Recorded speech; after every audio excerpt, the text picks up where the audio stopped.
If you're a true crime fan, you need to hear about the Menendez brothers, a story dripping with suspense and dark secrets. This case has everything that makes for a gripping true crime saga: a wealthy family, a brutal double murder, allegations of abuse, and courtroom drama that captivated the nation.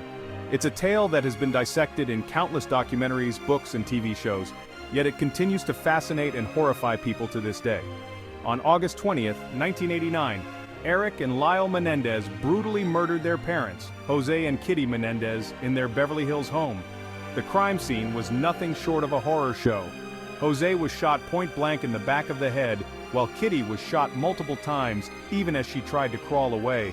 The brutality of the murders shocked the community and set the stage for a sensational investigation. The brothers claimed to have found their parents dead, crying to the police.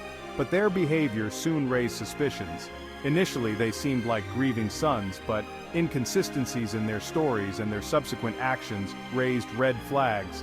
They were seen spending extravagantly, buying luxury items and living a lavish lifestyle, which seemed odd for two young men who had just lost their parents in such a violent manner.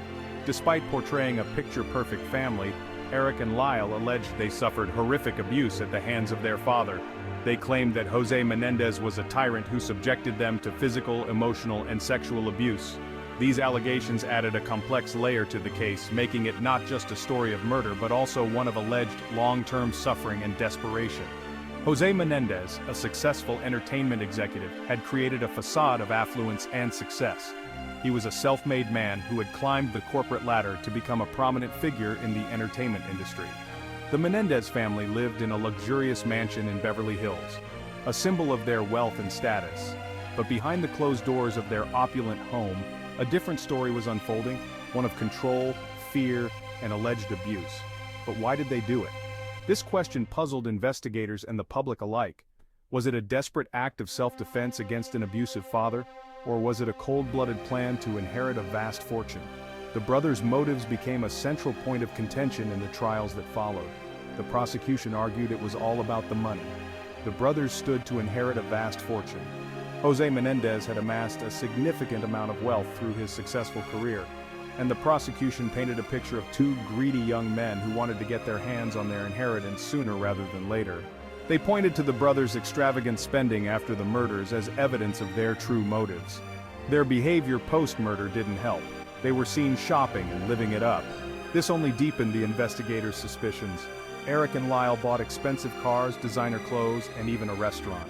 Their spending spree seemed to contradict their claims of being traumatized by their parents' deaths, and added fuel to the prosecution's argument that they were motivated by greed.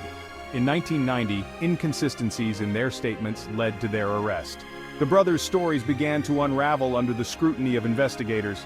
They gave conflicting accounts of their whereabouts and actions on the night of the murders, and their alibis didn't hold up. The police also found evidence that suggested the brothers had planned the murders in advance, further weakening their defense. The first trial in 1993 ended in a mistrial. The jury was deadlocked, unable to decide if the brothers were victims or cold-blooded killers. The trial was a media circus, with every twist and turn being reported in the news. The defense argued that the brothers had acted out of fear and desperation, while the prosecution maintained that they were motivated by greed. The jury couldn't reach a unanimous decision, leading to a mistrial. The second trial from 1994 to 1996 was a nail-biter. The defense brought up allegations of abuse, but the jury wasn't swayed. This time, the prosecution was better prepared and they presented a stronger case. They brought in expert witnesses to refute the brothers' claims of abuse and painted a picture of two young men who were willing to kill for money. The defense tried to counter this by bringing in their own experts and witnesses, but it wasn't enough.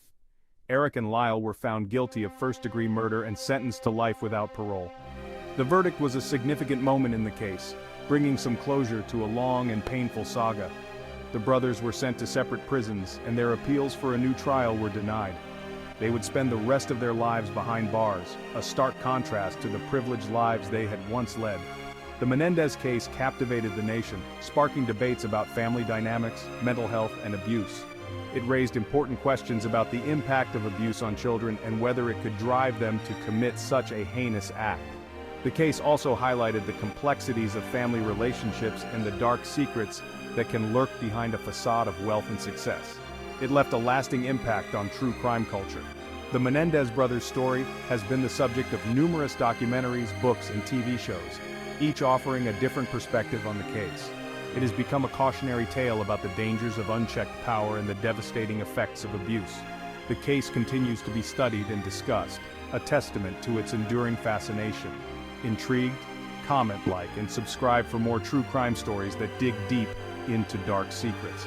Join us as we explore more cases that reveal the darkest corners of the human psyche and the shocking truths that lie beneath the surface. Your engagement helps us bring you more content that delves into the mysteries and complexities of true crime.